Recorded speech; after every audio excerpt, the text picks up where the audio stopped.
How to fix Roblox memory dump error. Hey everyone! In this quick tutorial, I'm going to show you exactly how to fix the memory dump error on Roblox. So, if Roblox keeps crashing or showing this error, just follow along step by step to fix it. Alright, let's dive in. First, on your computer, go down to the search bar and type Windows Security. When it shows up, click on it. Now, inside Windows Security, look for Device Security and click on it. Next, you'll see an option called Core Isolation Details.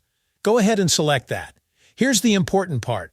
Under Core Isolation, you'll see something called Memory Integrity.